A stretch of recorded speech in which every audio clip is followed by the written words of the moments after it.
ये पंडित कहता है कि तुम्हारा अल्लाह मछली को हलाल बना के भेजता है, बकरे को हलाल बना के भेजता है, तो तुम्हारी ऊपर से सुन्नत हो गई क्यों नहीं आती? देखते हैं इसके बारे में डॉक्टर जाकिर नाइक क्या कहते हैं। तुम्हारा अल्लाह में सुअर को हराम बना देता है, तुम्हारा अल्लाह मछली को हलाल बना देता है, तो सुन्नत वहां से करके क्यों नहीं भेजता? यहाँ क्यों करते हो? सुन्नत वहीं से पेट में करके क्यों नहीं भेजता बाबा? जब पैदा इंसान होता है उसी वक्त क्यों नहीं खतने के साथ पैदा होता है? अच्छा सवाल है भाई साहब। अल्लाह सुब्हाना व तआला अगर चाहता था तो उसके लिए आसान था कि जब बच्चा पैदा होता है लड़का, तो उसका प्रेप्यूज खतने के साथ पैदा हो सकता था। सो मेडिकली जब बच्चा पैदा होता है, this prepuce acts as a protection, तो मेडिकली अच्छा है, पॉइंट नंबर 1। लेकिन पैदा होने के बाद इस प्रेप्यूज को काटना, खतना करने के कई फायदे हैं। और इससे ये पता चलता है जब एक लड़का या आदमी की खतना होती है, उसके बहुत कम चांसेस है to have cancer of the penis. Penis के कैंसर होने के चांसेस बहुत कम हैं। आज की साइंस ये कहती है कि अगर खतना नहीं होगा तो कई बीमारियां पीनस की हो सकती है। They can be inflammation of the पीनस, कई बीमारियां हो सकती है। और आज साइंस ये भी कहती है कि जिस इंसान की बचपन में खतना होती है उसको एड्स के चांसेस कम हैं। लेकिन अल्लाह सुब्हाना व तआला ने क्यों इंसान को जब पैदा हुआ लड़का तो खतने के साथ क्यों नहीं पैदा किया? पॉइंट नंबर 1 मैंने कहा कि मेडिकली इट प्रोटेक्ट्स, जो प्रोटेक्शन नहीं रहेगा। और दूसरा, ये अल्लाह के रसूल की सुन्नत है।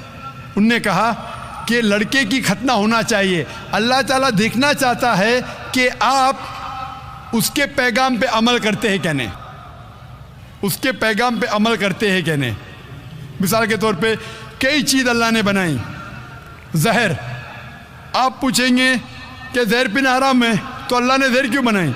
अल्लाह ताला ने कहा है कि आत्महत्या करना हराम है। अल्लाह देखना चाहता है कि आप उसकी तालीमात पे अमल करते हैं क्या नहीं, उसके अहकामात पे अमल करते हैं क्या नहीं। तो ये भी आपके लिए टेस्ट है कि do you follow the teachings of Allah and his रसूल और नॉट। बट खतना करना, जैसा मैंने कहा, फ़र्ज नहीं है, लेकिन करेंगे तो एक अहम सुन्नत है, आपके बहुत से फ़ायदे हैं। Hope the answer the question.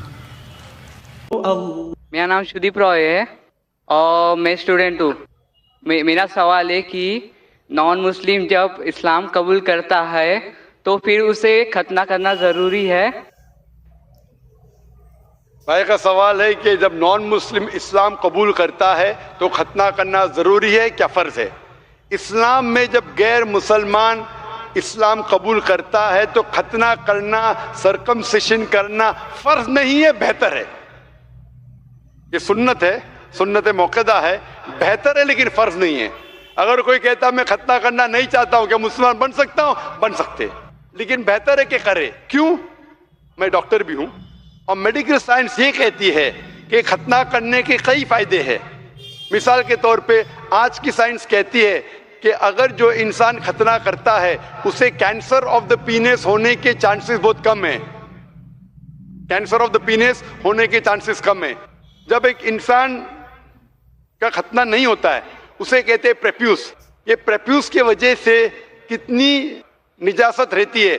जब आप अपने हाजत के लिए जाते, कॉल ऑफ नेचर के लिए जाते, उस वक्त कई कतरे आपके पीनस में रहते, इससे कई बीमारी हो सकती है। इचिंग हो सकता है, डिजीज ऑफ द प्रेप्यूस हो सकता है, प्रेप्यूसाइटिस हो सकता है।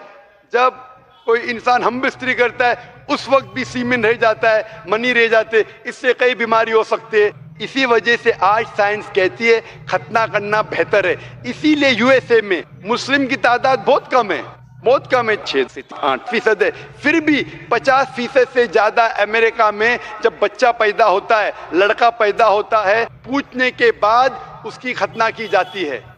अक्सर लोग जो अमेरिका में ईसाई है, उसके बावजूद 50% से ज्यादा साइंस की बुनियाद पर लड़के जब पैदा होते हैं खतना करते हैं। तो मेरा ये कहना है कि खतना करना बेहतर है और इंसान को करना चाहिए, लेकिन फर्ज नहीं है।